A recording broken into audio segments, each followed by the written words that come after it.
Pada video kali ini, kita akan melanjutkan cerita Shaolan sebelumnya, yang mana Ren Yuan akan mengantar Titan dan kawan-kawan menuju pusat kota Genshin. Cerita ini didasarkan dengan novel Shaolan chapter ke-184. Setelah mereka menaiki kereta, tak lama kemudian, mereka telah sampai di pusat kota Genshin. Titan dan rombongannya segera turun dari kereta. Ketika semua orang turun dari kereta, di depan mereka terdapat gedung-gedung yang membentang luas dan tinggi. Tanpa harus bertanya, Tang San dan lainnya sudah tahu di mana mereka berada sekarang.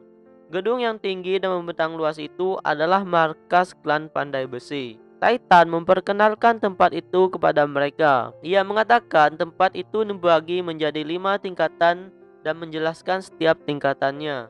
Setelah melihat Titan, dua penjaga lantai 4 tertegun sejenak. Kemudian yang sebelah kiri pun berkata, "Lama tidak bertemu wakil ketua Titan." Titan tertawa dan menjawab, "Memang sudah lama aku tidak ke sini. Aku melihat kalian berdua masih saja menjaga tangga Lugo. Tuan muda, izinkan aku memperkenalkan mereka kepadamu.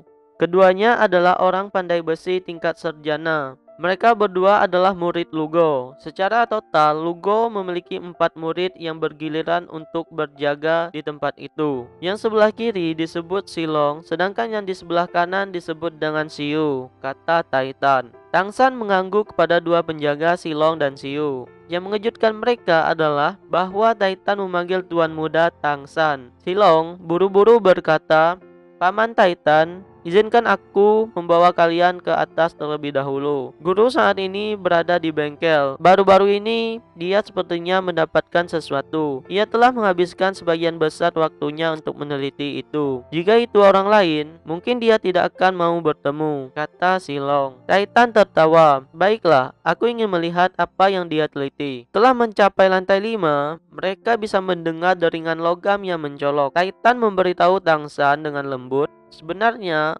lantai kelima adalah ruangan pribadi pandai besi. Setiap pandai besi dari tingkat sarjana ataupun lebih memiliki ruangan pribadi di sini. Pada saat itu aku juga memilikinya," kata Titan. Silong pun membawa mereka ke pintu terdalam. Ia dengan perlahan mengetuk pintu. Dari dalam ruangan, suara gelisah dapat terdengar keluar dan berkata, "Tidak ada yang diizinkan menggangguku." Silong buru-buru berkata, "Guru, ini aku, maafkan aku mengganggumu. Wakil ketua Titan telah datang. Aku tidak punya pilihan lain selain memberitahumu," kata Silong. Setelah pernyataan Silong, suara gelisah itu menghilang. Dan tidak lama setelah itu, terdengar suara pintu yang terbuka dari dalam. "Titan, kamu masih hidup?" Kata pertama yang terdengar saat pintu itu terbuka. Titan pun menjawab, Lugo. Jika orang gemuk sepertimu masih hidup, bagaimana mungkin aku bisa mati?" kata Titan.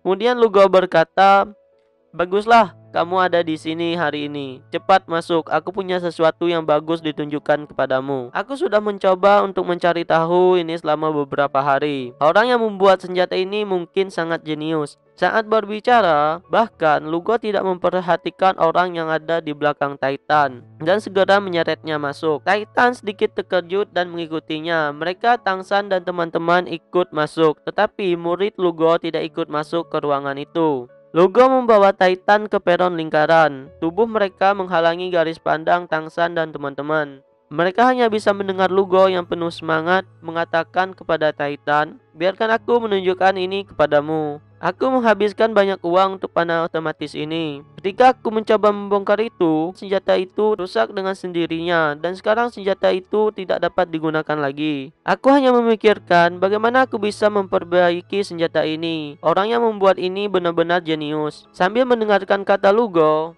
Tang San dan teman-teman juga berputar untuk melihat apa yang dipamerkan Lugo. Saling memandang, mereka menyadari mengapa Titan tidak berbicara dan hanya memiliki ekspresi wajah aneh. Yang dipamerkan Lugo adalah senjata rahasia milik Tang San dan hanya dijual pada Paman Ning, ayahnya Rongrong. Tang San tidak bisa tidak bertanya, "Senior Lugo, dari mana kamu mendapatkan panah otomatis itu?" Tang San ingat dengan jelas ia tidak memberi panah itu kepada orang lain. Jadi bagaimana bisa berakhir di tangan Lugo? Siapa anak nakal ini? Tahukah kamu bahwa anak-anak tidak boleh menyela ketika orang dewasa berbicara? Apa katamu? Tunggu dulu. Kamu tahu benda apa ini? Kata Lugo. Tangsan tersenyum dan berkata, tentu saja aku mengetahuinya. Lugo mengangkat kepalanya untuk melihat Titan. Titan pun tersenyum, seolah-olah memberi isyarat apa yang dikatakan pemuda itu benar. Bagus sekali, Lugo berteriak keras mengejutkan semua orang. Lugo dengan tidak sabar mendesak Tangsan untuk menjelaskan cara pembuatan senjata itu. Bahkan jika Tangsan membantunya, ia akan mempromosikan Tangsan menjadi pandai besi tingkat sarjana. Jelas, tawaran itu sangat menggiurkan bagi seorang pandai besi, tetapi tidak untuk Tangsan. Tangsan berjalan dan melihat panah otomatis itu, dan bertanya kepada Rongrong, Rongrong, ini adalah panah otomatis yang aku jual ke Seven Treasure Glade. Bagaimana mungkin itu bisa keluar dari klan? Lugo kaget dan berkata, apa? Seven Treasure Glade, aku membeli ini dari Spirit Hall. Masih ada beberapa lagi di sana. Jika bukan ketenaranku, mereka bahkan tidak akan menjualnya kepadaku. Jika aku tidak salah, mereka juga mempelajari hal ini. Mendengar apa yang dikatakan Lugo, Tangsan mengerti. Ternyata setelah menyerang dan menghancurkan Seven Treasure Glade, mereka mengambil hadal rampasan dari klan tersebut, termasuk senjata tersembunyi dibuat Tangsan. Melihat Tangsan yang tak mengatakan sesuatu, Lugo pun bertanya, bagaimana kamu membuat ini? Kamu lebih baik memberitahuku. Lugo dengan tidak sabar mendesak, aku tidak peduli siapa yang terkait dengan siapa ataupun apa. Aku hanya ingin tahu, bagaimana benda ini rusak, boy? Apakah kamu melakukan sesuatu padanya? Tangsan pun tersenyum acuh tak acuh. Panah otomatis ini emang didesainku untuk mencegah orang lain menirunya. Aku memasang sesuatu di dalamnya. Jika itu dibuka, itu akan rusak dengan sendirinya. Dan ada beberapa bagian harus diperbaiki dan diganti, kata Tangsan. Mata Lugo pun berbinar-binar. Tidak masalah, tidak masalah. Aku memiliki semua jenis logam di sini. Apapun yang kamu butuhkan, sebutkan saja. Aku akan memberikannya kepadamu. Tangsan menggelengkan kepala dan berkata, senior, kali ini aku harus mengecewakanmu. Kali ini aku tidak dapat membantumu memasang kembali panah otomatis ini. Mata Lugo tiba-tiba berkobar. Kenapa? Beraninya kamu? Kamu hanya murid Titan kan? Apa kamu tidak tahu siapa aku? Bukankah aku sudah memberitahumu? Jika kamu membantuku, aku akan memberi gelar pandai besi kelas sarjana kepadamu. Tanpa tes sama sekali, kata Lugo. Tangsan tersenyum dan berkata, senior, apa gunanya gelar sarjana Smith bagiku? Kamu adalah perajin ilahi. Jika aku memperbaikinya di sini dan di depanmu, maka kamu akan mengetahui rahasia pembuatan senjata ini. Ini adalah rahasia Sekte Tang. Jika rahasia terbongkar, maka Sekte Tang bukan siapa-siapa lagi di masa depan, kata Tangsan. Sekte Tang? Apa itu Sekte Tang? Kamu adalah anak kecil yang sangat sombong. Dan Lugo pun menyuruh Titan untuk mengajari muridnya sopan santun. Titan dengan tak berdaya merentangkan tangan dan berkata, aku juga tidak tahu.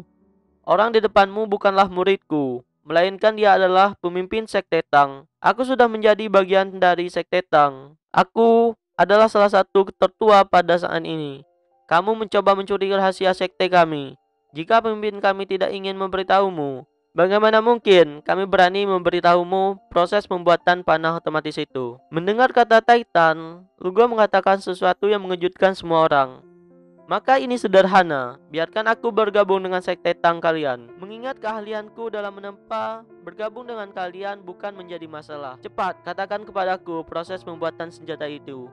Tangsan dengan cepat berkata, senior, kamu adalah pemimpin asosiasi pandai besi. Aku merasa bahwa akan lebih baik jika kamu tidak bergabung dengan kami. Aku tidak mungkin menerima sosok sepertimu. Ketika aku mendirikan Sekte Tang, aku telah mempertimbangkan dampak terhadap industri pandai besi. Aku tahu bahwa kehidupan pandai besi tidaklah mudah. Mengapa kita tidak membiarkan Sekte Tang dan asosiasi pandai besi bekerja sama? Biarkan Sekte Tang secara resmi memperkerjakan beberapa pandai besi yang terampil untuk membantu menempa bagian-bagian terkecil senjata tersembunyi ini.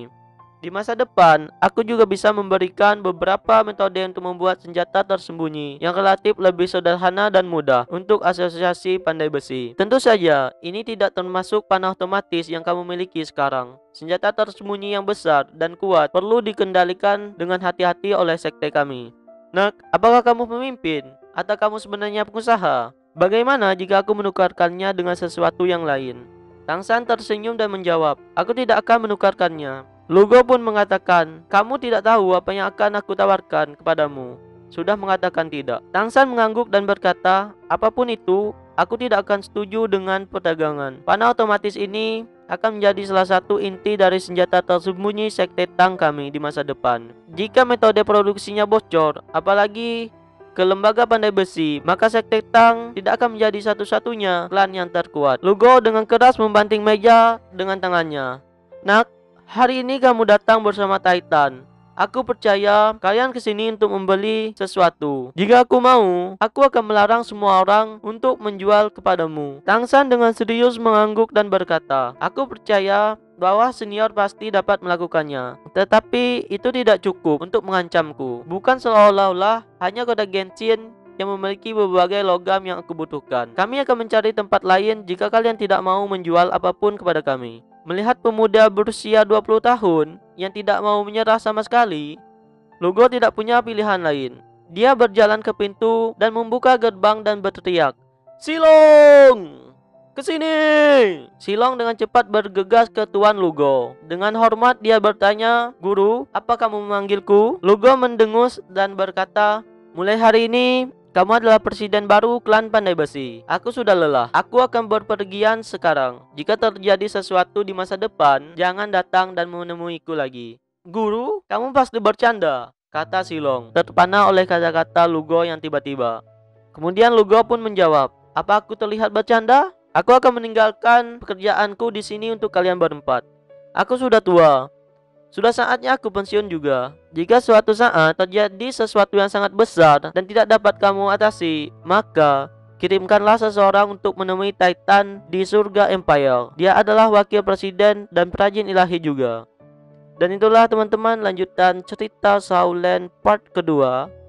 Dan untuk 149 mungkin minggu depan ataupun mungkin secepatnya lah. Terima kasih.